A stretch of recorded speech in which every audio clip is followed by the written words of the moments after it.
여러분 일본 편의점 그냥 한국 편의점의 확장판이라고 생각하시나요? 사실 지금 이 순간에도 수많은 한국 브랜드들이 이것 때문에 일본 편의점 진출에 실패하고 있습니다. 일본 편의점 시장은 겉보기와 달리 한국과는 완전히 다른 생태계를 가지고 있거든요. 심지어 한국에서 대박난 제품도 일본 편의점에 가면 외면당하기 일쑤입니다. 단순히 제품만 가져다 놓는다고 성공할 수 없는 시장이 바로 일본 편의점입니다. 이 영상을 끝까지 보시면 한국 브랜드가 일본 편의점에서 성공하기 위한 핵심 전략 3가지를 명확히 이해하고 여러분의 브랜드가 어떻게 차별화될 수 있을지 알 수 있을 겁니다. 일본 편의점 시장이 얼마나 큰지 아세요? 놀라지 마세요. 2023년 기준으로 무려 14조 5천억 엔에 달합니다. 이 엄청난 숫자 속에서 편의점은 일본인들의 일상에 깊숙이 자리 잡은 필수적인 유통 채널이죠. 우리나라와 비교하면 편의점 이용률 자체가 훨씬 높고 웬만한 식사나 생필품 구매를 편의점에서 해결하는 경우가 흔합니다. 이 거대한 시장에 진출하려는 여러분의 브랜드도 그 파이 중 일부를 노릴 수 있습니다. 하지만 동시에 여러분이 간과하는 점이 있는데 바로 당신도 그중 한 명일 수 있어야 하는 문제입니다. 이런 경험 해보신 적 있으신가요?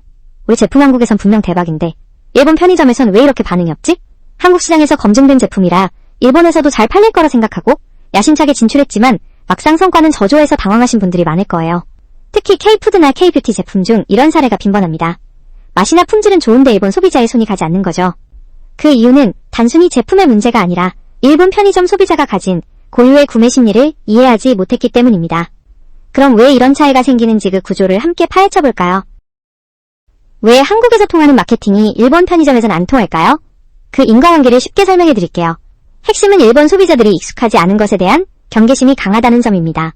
한국처럼 화려한 패키지 자극적인 프로모션 문구는 오히려 낯선 외국 제품이라는 인식을 주어 구매를 주저하게 만들어요. 결국 한국식 진열이나 홍보 방식이 일본에서는 오히려 역효과를 내고 소비자의 외면으로 이어져 재고만 쌓이다 결국 철수하게 되는 겁니다. 그렇다면 이 악순환을 끊고 성공하기 위해 우리는 어떤 전략을 써야 할까요? 지금부터 그 구체적인 방법을 알려드릴게요. 첫 번째 핵심은 바로 PB 상품 전략입니다.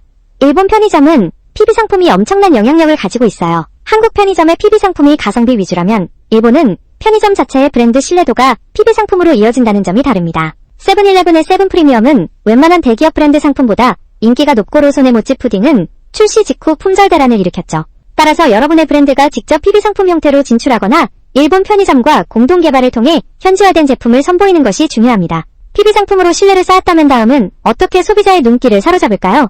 두 번째 전략입니다. 두 번째 전략은 조용한 홍보입니다. 한국식의 공격적인 프로모션은 일본에서 오히려 역효과를 낼 수 있어요. 일본 소비자는 타인에게 강요받는 느낌을 싫어하고 스스로 좋은 것을 발견했다고 느끼는데 만족감을 느낍니다. 실제로 과도한 기간 한정 세일 문구보다는 숨겨진 맛집처럼 제품 자체에 미덕을 부각하는 방식이 훨씬 효과적입니다. SNS에서는 유명 인플루언서보다는 특정 커뮤니티에서 신뢰도가 높은 마이크로 인플루언서와의 협업을 통해 자연스럽게 제품을 노출하는 전략이 유효합니다. 이처럼 현지 소비자의 감성에 맞는 방식으로 접근했다면 마지막으로 고려해야 할 중요한 포인트가 있습니다. 세 번째 전략은 매대 전쟁에서 이기는 법입니다. 단순히 편의점에 제품을 넣는다고 끝이 아니죠. 일본 편의점 매대는 경쟁이 치열하며 소비자는 익숙한 제품 위주로 구매하려는 경향이 강합니다. 처음부터 전국 모든 점포에 입점하기보다 특정 지역이나 규모의 점포에 먼저 시범적으로 진입하여 소비자 반응을 살피는 스몰 스텝 전략이 필요합니다. 또한 여러분의 제품과 연관성이 높은 상품 옆에 진열되도록 점주와의 협의를 통해 전략적으로 접근하고 작은 샘플링이나 시식 행사를 통해 제품에 대한 호기심을 유발하세요. 이 세 가지 전략을 제대로 이해하고 적용한다면 일본 편의점 시장에서 성공의 발판을 마련할 수 있습니다. 하지만 주의할 점도 있습니다. 네 번째 핵심 전략은 바로 지속적인 피드백 순환입니다. 일본 시장에서는 한 번의 성공보다 꾸준한 개선이 더 중요해요. 일본 소비자는 제품이나 서비스에 대한 불만이 있어도 직접적으로 표출하기보다 조용히 외면하는 경향이 있습니다. 따라서 작은 불만에도 귀 기울이는 것이 핵심입니다. 실제로 한 한국 스낵 브랜드는 초기 판매 부진에도 불구하고 편의점 점주들의 의견을 수렴해 패키지 디자인을 현지화하고 재료를 개선하여 결국 베스트셀러가 되었습니다. 따라서 고객센터의 작은 문의 하나라도 놓치지 않고 점포에서 들려오는 현장의 목소리, 특히 점주들의 피드백에 귀 기울여 빠르게 제품에 반영해야 합니다. 이러한 노력이 쌓여야만 비로소 일본 소비자들의 깊은 신뢰를 얻을 수 있습니다. 이제 마지막으로 성공을 위해 반드시 피해야 할 실수를 알려드릴게요. 마지막으로 일본 편의점 시장에서 성공하기 위해 이것만은 절대 하지 마세요 하는 주의점을 알려드릴게요. 이 세 가지 실수를 모르고 행동하면 아무리 좋은 제품이라도 실패의 쓴맛을 보게 될 겁니다. 한국처럼 말도 안 되는 할인, 마지막 기회, 같은 문구는 일본 소비자들에게 오히려 불신감을 줍니다. 과장 광고는 특히 피해야 할 부분이죠. 또한 가격 경쟁에만 몰두하면 브랜드 가치가 하락하고 한국식의 요란한 팝업 스토어나 단기성 이벤트는 오히려 피로감을 유발할 수 있습니다. 진정성과 꾸준함이 중요해요. 지금까지 일본 편의점 마케팅의 핵심 전략과 주의점을 알려드렸습니다. 이제 여러분의 차례입니다.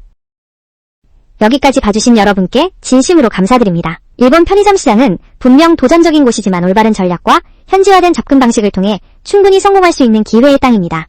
오늘 배운 PB 상품 전략 조용한 홍보 매대 진열 그리고 피드백 순환까지 모든 것이 여러분의 브랜드 성장을 위한 밑거름이 될 겁니다. 막막하게 느껴진다면 혼자 고민하지 마세요.